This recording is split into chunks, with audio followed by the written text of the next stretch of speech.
டேஸ்டான ஒரு மாங்காய் சாதம் எப்படி செய்யறதுன்னு பார்க்கலாங்க. சாதம் உதிராக வடித்து ஆற வச்சுக்கோங்க. நல்லா ஒரு ஃப்ரை பேனை அடுப்பில் வச்சுக்கிட்டேங்க. 4 ஸ்பூன் எண்ணெய் விட்டுக்கிட்டேன். எண்ணெய் நல்லா காஞ்சதான் கடுகு சேர்த்துக்கிட்டேங்க. 2 ஸ்பூன் உளுந்த பருப்பு சேர்த்துக்கிட்டேங்க. 5 காஞ்ச மிளகாய் எடுத்துக்கிட்டேன். இந்த சாதத்துக்கு 5 காஞ்ச மிளகாய் போதும். கடலைப்பருப்பு 1 ஸ்பூன் போட்டுக்கிட்டேங்க.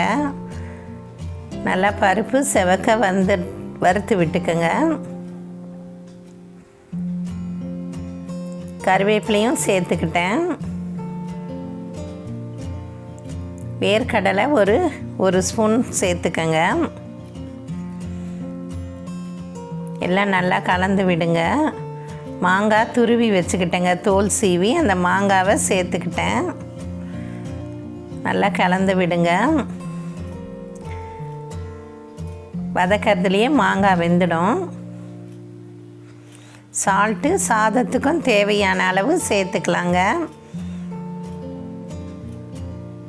நல்லா இது மாதிரி கலந்து விடுங்க. ஆற வச்சிருக்க சாதத்தை சேர்த்துடுங்க. சாதத்தை சேர்த்து நல்லா கிளறி விட்டுக்கிட்டேங்க. நல்லா மாங்காய் சாதம் எல்லாம் சேர்த்து கிளறிக்கிட்டேங்க. கலர் வேணும்னா கொஞ்சம் சேர்த்துக்கங்க. க்ரீன் கலர் வேண்டான்றவங்க விட்டுடுங்க. இது சீமந்தம் வளைகாப்புக்கெலாம் இந்த சாதம் ஒரு க்ரீனிஷாக செஞ்சு வைப்பாங்க. நெய் 1 ஸ்பூன் சேர்த்துக்கங்க. நல்ல வாசனையாக இருக்கும். நல்லா கலந்து விட்டுக்கங்க. சாதம் பார்க்குறதுக்கே ரொம்ப நல்லா இருக்குது பாருங்கள். டேஸ்டான ஒரு மாங்காய் சாதம் செஞ்சுட்டேங்க. நீங்களும் ட்ரை பண்ணி பாருங்கள். ரொம்ப நல்லாயிருக்கும். இது மாங்காய் சீசனில் இந்த சாதம் செய்யலாங்க. தேங்க்யூ.